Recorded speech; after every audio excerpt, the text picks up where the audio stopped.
YKSന്റെ പുതിയൊരു എപ്പിസോഡിലേക്ക് എല്ലാവർക്കും സ്വാഗതം. നമ്മൾ ഇന്ന് പുതിയൊരു യാത്രയ്ക്ക് തുടക്കം കുറിക്കുകയാണ്. നമ്മൾ അങ്ങനെ പ്രത്യേകിച്ച് ഒരു സ്ഥലം എയിം ചെയ്തല്ല പോകുന്നത്. നമ്മൾ എന്തായാലും ഇപ്പോൾ കൊച്ചിയിൽ നിന്ന് യാത്ര തിരിച്ച് നേരെ പോകുന്നത് പാലക്കാടേക്കാണ്. ആ പാലക്കാട് എന്നുള്ള കാഴ്ചകൾ കണ്ടതിന് ശേഷം അവിടെ നിന്ന് നമ്മൾ തീരുമാനിക്കും അടുത്തത് എങ്ങോട്ടാണ് പോകുന്നതെന്ന്.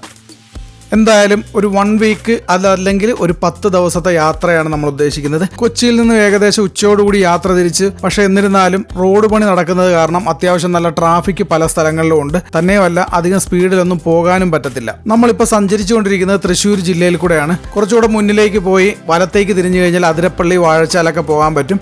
ഏകദേശം 36 കിലോമീറ്ററാണ് അങ്ങോട്ടുള്ള ദൂരം കാണിക്കുന്നത്.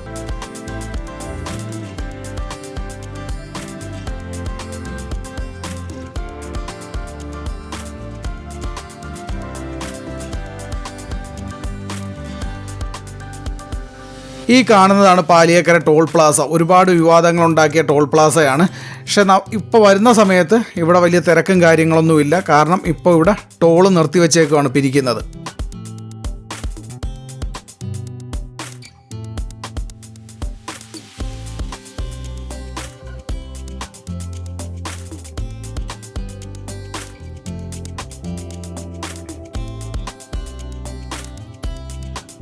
ടോൾ പ്ലാസയൊക്കെ കഴിഞ്ഞ് ഏകദേശം വൈകുന്നേരത്തോടു കൂടി കുതിരാൻ ടണലിലേക്ക് എത്തി. 2016 പണി ആരംഭിച്ച് 2021 22 2 സൈഡും പണി പൂർത്തീകരിച്ച ടണലിന്റെ നീളം എന്ന് പറയുന്നത് 955 മീറ്ററാണ്, ഏകദേശം 1 കിലോമീറ്റർ.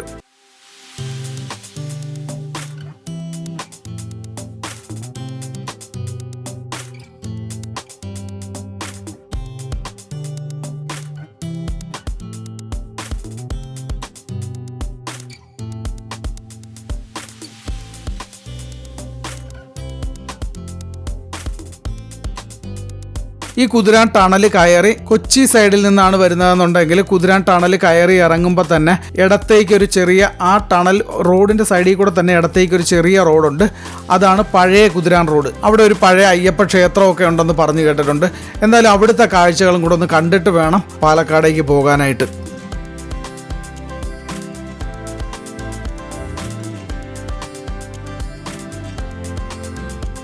അങ്ങോട്ടേക്കുള്ള റോഡിൻ്റെ തുടക്കം ഒരല്പം പൊട്ടിപ്പൊളിഞ്ഞതാണെങ്കിലും പിന്നെ അങ്ങോട്ട് നല്ല റോഡ് തന്നെയാണ്.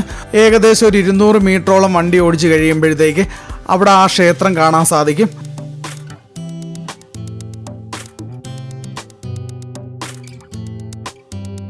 ഈ കാണുന്നതാണ് മുന്നേ പറഞ്ഞ അയ്യപ്പ ക്ഷേത്രം. ഇത് കുതിരാൻ ടണൽ വരുന്നതിന് മുമ്പുള്ള NH ആണ്. നമ്മൾ ഇതുവഴിയായിരുന്നു മുമ്പ് പാലക്കാടേക്ക് പോയിക്കൊണ്ടിരുന്നത്. ഇപ്പോൾ നമുക്ക് ഈ റോഡിലൂടെ സഞ്ചരിക്കാൻ സാധ്യമല്ല. കാര്യം നമ്മൾ കുറച്ച് മുമ്പോട്ട് പോയി നോക്കുമ്പോഴത്തേക്ക് അവിടെ റോഡ് ബ്ലോക്കാണ്. പിന്നെ അങ്ങോട്ട് ഇല്ല, കാട് പിടിച്ച് കിടക്കുവാണ് മുഴുവനും. ഈ അമ്പലം കാണാൻ വരുന്ന കുറച്ച് സഞ്ചാരികളും അതുപോലെ തന്നെ ഈ ചുറ്റുവട്ടത്ത് താമസിക്കുന്നവരും മാത്രമാണ് ഇപ്പോൾ ഇങ്ങോട്ടുള്ള ഈ റോഡ് ഉപയോഗിക്കുന്നത്. വേറെ ആരും ഇപ്പോൾ ഇങ്ങോട്ട് വരേണ്ട ആവശ്യമില്ലെന്നുള്ളതാണ്. എല്ലാവരും കുതിരാൻ ടണൽ വഴിയാണ് പോകുന്നത്. തന്നെയുമല്ല ഈ റോഡ് ബ്ലോക്ക് ആക്കിയിരിക്കുന്നതുകൊണ്ട് ഇങ്ങോട്ട് വന്നിട്ട് പ്രത്യേകിച്ച് കാര്യവുമില്ല.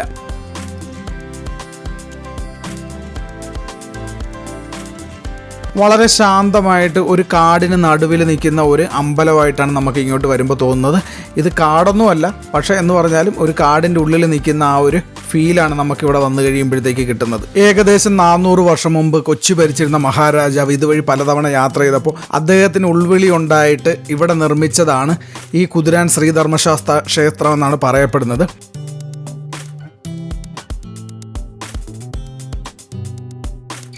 എന്നും രാവിലെയും വൈകുന്നേരവും ഇവിടെ നട തുറന്ന് പൂജയും വഴിപാടുകളും ഒക്കെ നടക്കുന്നതാണ്. ഇവിടെ എത്തിയ സമയത്ത് ക്ഷേത്രം അടച്ചിട്ടിരിക്കുന്നത് കാരണം ഉള്ളിലേക്ക് കയറാൻ സാധിച്ചിട്ടില്ല. ഇവിടെ നിന്ന് തന്നെ കുറച്ച് വീഡിയോസും ഫോട്ടോസും ഒക്കെ എടുത്തതിന് ശേഷം ഇവിടുത്തെ കാഴ്ചകളൊക്കെ കണ്ട് തിരിച്ച് പോവുകയാണ്.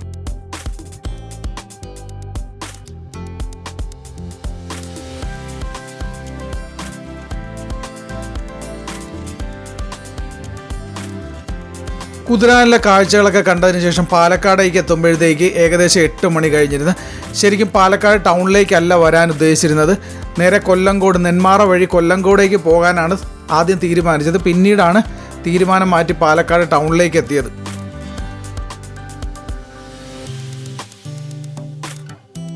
പാലക്കാട് ടൗണിലെത്തി അബുദാബി റെസിഡൻസി എന്ന് പറയുന്ന ഒരു ഹോട്ടലിൽ ഒരു റൂം എടുത്ത് അവിടെയാണ് ശരിക്കും പറഞ്ഞ റൂം കിട്ടിയത്. വേറെങ്ങും റൂം നോക്കിയിട്ട് കിട്ടിയില്ല എന്നുള്ളതാണ് സത്യം.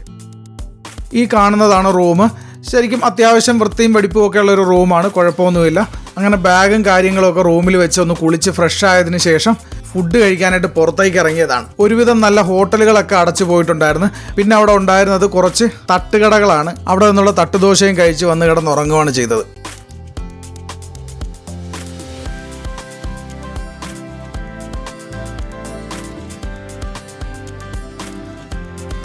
പിറ്റേന്ന് അതിരാവിലെ എഴുന്നേറ്റ് കുളിച്ച് റെഡിയായി ഹോട്ടലിൽ നിന്ന് റൂമൊക്കെ വെക്കേറ്റ് ചെയ്ത് ഇറങ്ങി. ഇന്ന് പോകുന്നത് പാലക്കാടുള്ള കാഴ്ചകൾ കാണാൻ വേണ്ടിയിട്ടാണ്. അതിൽ തന്നെ ഇന്ന് ആദ്യം പോകുന്നതെന്ന് പറയുന്നത് പാലക്കാട് ഫോർട്ട് കാണാനായിട്ടാണ്. അപ്പോൾ ആ കാഴ്ചകളിലേക്ക് പോകാം. നമ്മൾ താമസിച്ചിരുന്ന അബുദാബി റെസിഡൻസിൽ നിന്ന് ഏകദേശം 1 കിലോമീറ്റർ ഡിസ്റ്റൻസേ ഉള്ളൂ ഫോർട്ടിലേക്ക്.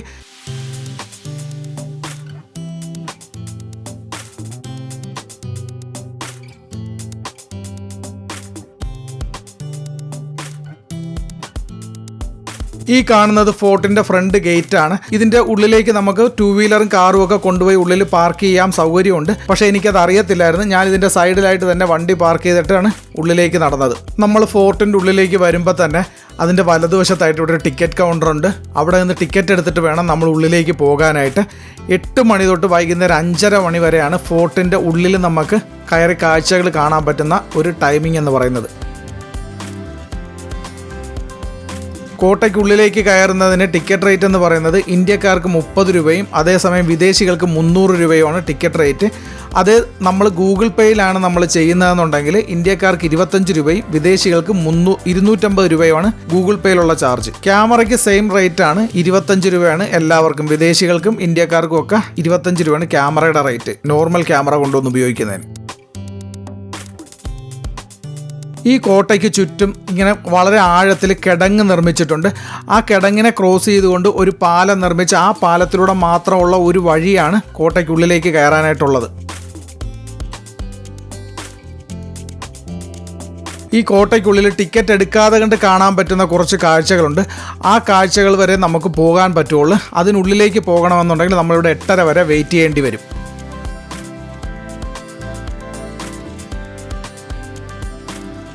ഈ കോട്ടയ്ക്കുള്ളിലായിട്ട് ഒരു ക്ഷേത്രം സ്ഥിതി ചെയ്യുന്നുണ്ട്. ആ ക്ഷേത്രത്തിലെ പൂജകൾക്കും മറ്റു കാര്യങ്ങൾക്കുമായിട്ട് ആളുകൾ വരുന്നത് കൊണ്ടാണ് ഈ ക്ഷേത്രം വരെയുള്ള എൻട്രൻസ് ഫ്രീ ആക്കി നിർത്തിയേക്കുന്നത്.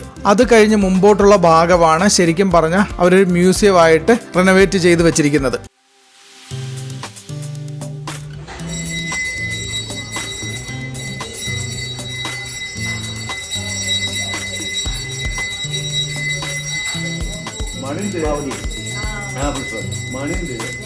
നമ്മൾ കോട്ട കാണാനായിട്ട് എത്തിയ നവരാത്രി പൂജയോടനുബന്ധിച്ച സമയത്തായിരുന്നു. അതുകൊണ്ട് തന്നെ ഇവിടെ വൈകുന്നേരങ്ങളിൽ പരിപാടികളും കാര്യങ്ങളൊക്കെ നടക്കുന്നുണ്ട്. ഈ ഗേറ്റ് വരെയാണ് നമുക്ക് ടിക്കറ്റ് ഇല്ലാതെ വരാൻ സാധിക്കുന്നത്. ഇവിടുന്ന് ഉള്ളിലേക്ക് കാണുന്ന ഭാഗമാണ് പഴയ പാലക്കാട് ജില്ലാ ജയിലായിരുന്നു. ആ ഭാഗങ്ങളാണ് അവരിപ്പോൾ മ്യൂസിയമാക്കി മാറ്റിയേക്കുന്നത്. നമുക്ക് എന്തായാലും ഈ കോട്ടയുടെ പുറമേ നിന്നുള്ള കാഴ്ചകളൊക്കെ ഒന്ന് കണ്ടു നോക്കാം.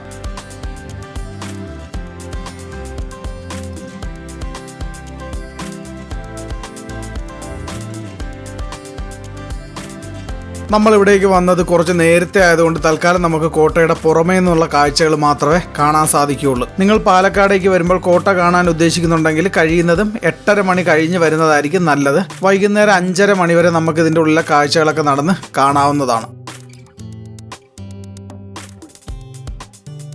പാലക്കാട് സിറ്റിയുടെ ഉള്ളിലാണ് കോട്ട സ്ഥിതി ചെയ്യുന്നതെങ്കിലും അതിൻ്റെ ഉള്ളിലും പുറമേയായിട്ട് നല്ലൊരു പച്ചപ്പ് തന്നെ ഇവിടെ നിലനിർത്തിയിട്ടുണ്ടെന്നുള്ളതാണ്. ഏകദേശം AD 1766 നിർമ്മിച്ചു എന്ന് കരുതപ്പെടുന്ന ഈ കോട്ടയിലാണ് കുറച്ചുനാൾ മുമ്പ് വരെ പാലക്കാട് ജില്ലാ ജയിൽ പ്രവർത്തിച്ചിരുന്നത്. പിന്നീട് പുതിയ ജയിൽ പണി കഴിച്ചപ്പോഴത്തേക്ക് ജയിൽ അങ്ങോട്ട് മാറ്റി സ്ഥാപിക്കുകയായിരുന്നു. ഇപ്പോൾ ആ ജയിലാണ് ഇവിടെ മ്യൂസിയമായിട്ട് മാറ്റിയേക്കുന്നത്. ഈ കോട്ടയ്ക്കുള്ളിൽ കാണുന്ന ആ കെട്ടിടമായിരുന്നു പണ്ട് ജയിലായിട്ട് പ്രവർത്തിച്ചിരുന്നത്.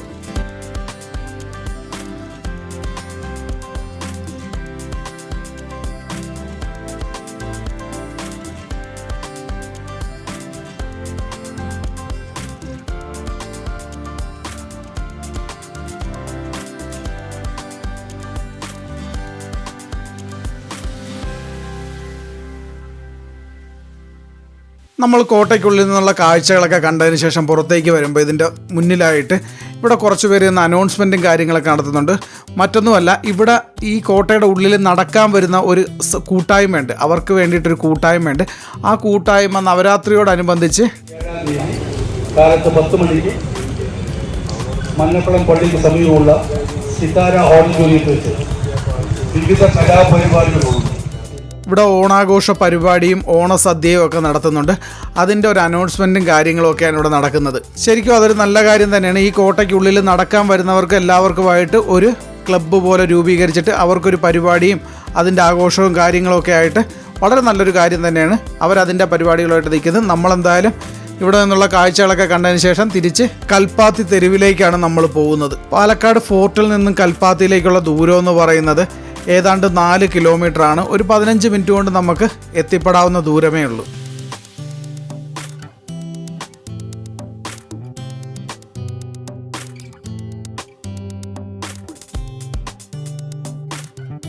നമുക്ക് മുന്നിൽ ഈ കാണുന്നതാണ് കൽപ്പാത്തി രഥോത്സവം നടക്കുന്ന ക്ഷേത്രം.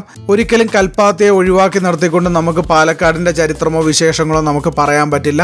അത്രയധികം ബന്ധം ഓരോ പാലക്കാടുകാരനും കൽപ്പാത്തി തെരുവുമായിട്ടുണ്ടെന്നുള്ളതാണ്. കൽപ്പാത്തിയിലെ രഥോത്സവ സമയത്ത് ഈ കൽപ്പാത്തിക്കാർ ഒരാൾ പോലും ഇവിടം വിട്ട് മാറി നിൽക്കില്ലെന്നുള്ളതാണ്. അത് ലോകത്തിൻ്റെ ഏത് കോണിലിരുന്നാൽ പോലും അവരിവിടെ എത്തിച്ചേർന്ന് ആ രഥോത്സവത്തിൽ പങ്കെടുത്തു കഴിഞ്ഞാലാണ് അവർക്ക് ആ ഒരു തൃപ്തി കിട്ടുമെന്നാണ് ഇവിടെ ഉള്ളവർ പറയുന്നത്.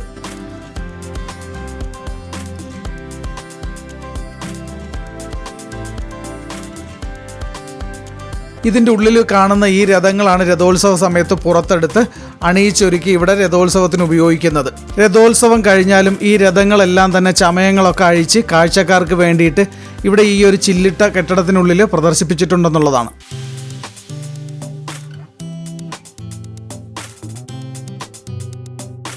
ഇവിടെ നിന്ന് കുറച്ച് അപ്പുറത്തേക്ക് മാറി മറ്റു കുറച്ച് രഥങ്ങൾ ഇതുപോലെ തന്നെ റൂമിൽ കയറ്റി അടച്ചു വെച്ചിട്ടുണ്ട്. പക്ഷെ അതിനെക്കുറിച്ചുള്ള കൂടുതൽ ഡീറ്റെയിൽസ് ഒന്നും എനിക്കറിയത്തില്ല. നിങ്ങൾ ആർക്കെങ്കിലും അത് അറിയുന്നുണ്ടെങ്കിൽ അതിനെക്കുറിച്ചുള്ള കാര്യങ്ങളൊന്ന് കമൻറ്റിലൂടെ അറിയിക്കുക. ഇനി വരുന്ന രഥോത്സവം നടക്കാനുള്ളത് 2025 നവംബർ 14, 15, 16 തീയതികളിലായിട്ടാണ്. നമ്മൾക്ക് എന്തായാലും ആ സമയത്ത് ഇവിടെ വന്ന ആ രഥോത്സവം കാണാൻ സാധിക്കത്തില്ല.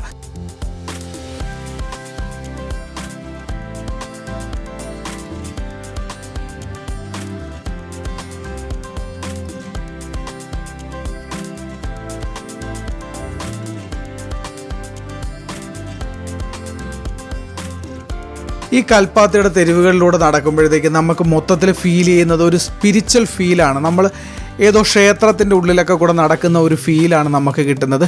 ഈ റോഡിൻ്റെ ഇരുവശത്തുമുള്ള സ്ട്രക്ചറുകൾ, വീടിൻ്റെ ഓരോ നിർമ്മാണ രീതികൾ എല്ലാം വളരെ പഴയ കാലത്തുള്ള ബിൽഡിങ്ങുകളാണ്. പുതിയ ശൈലിയിലുള്ള നിർമ്മാണങ്ങളും ബിൽഡിങ്ങുകളും ഒക്കെ വളരെയധികം കുറവാണ് ഈ തെരുവിലെന്നുള്ളതാണ്. അതുതന്നെയാണ് ഈ തെരുവിൻ്റെ ഭംഗിയും.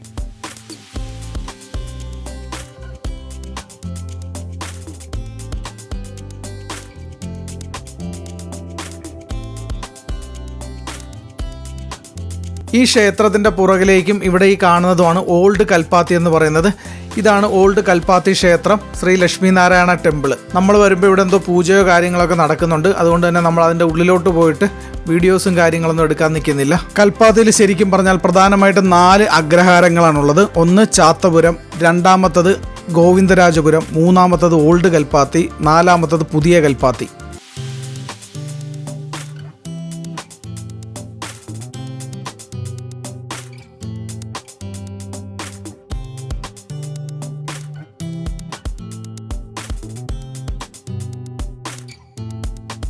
ഈ പടിക്കെട്ടുകൾ ഇറങ്ങി താഴേക്ക് വരുമ്പോൾ കാണുന്ന ഈ കുണ്ടമ്പലത്തിൻ്റെ കാഴ്ചകൾ വളരെ മനോഹരമാണ്. അതുപോലെ തന്നെ ഇതിനകത്തുള്ളൊരു ആംബിയൻസും ചുറ്റുപാടുമുള്ള കാഴ്ചകളും എല്ലാം തരുന്ന ഒരു ഫീൽ എന്ന് പറയുന്നത് അതിമനോഹരമാണ്. രാവിലെ ഏകദേശം 8 മണിയോട് അടുപ്പിച്ചാണ് നമ്മളിവിടെ എത്തിയത്. അതുകൊണ്ട് തന്നെ വലിയ തിരക്കുകളൊന്നും ക്ഷേത്രത്തിലും പരിസരത്തും ഒന്നും കാണാനില്ലെന്നുള്ളതാണ്. ഈ ക്ഷേത്രത്തിൻ്റെ മുൻവശത്തോട് ചേർന്ന് ഇവിടെ കുറച്ച് വീടുകളും കാണുന്നുണ്ട്.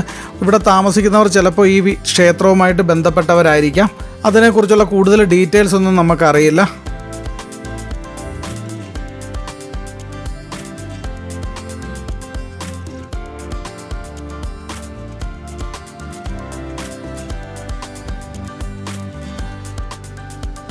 നമ്മളങ്ങനെ ക്ഷേത്രത്തിൻ്റെ കാഴ്ചകളൊക്കെ കണ്ടതിന് ശേഷം പുറത്തേക്ക് ഇറങ്ങി. ഇതിനോട് ചേർന്ന് തന്നെ ഇവിടെ ഒരു ചെറിയൊരു ടീ ഷോപ്പുണ്ട്. നമ്മൾ അവിടെ നിന്ന് നല്ല ചൂട് ഇഡ്ഡലിയും സാമ്പാറും ചമ്മന്തിയും നല്ല ഒന്നാന്തരം മെതുവടയൊക്കെ കഴിച്ചിട്ട് നമ്മൾ എന്തായാലും കൽപ്പാത്തി തെരുവിനോട് വിട പറയുകയാണ്. പാലക്കാട് നിന്നുള്ള അതിമനോഹരമായ കാഴ്ചകളും വിശേഷങ്ങളുമായിട്ട് മറ്റൊരു വീഡിയോയിൽ കാണുന്നത് വരെ എല്ലാവർക്കും ബൈ ബൈ.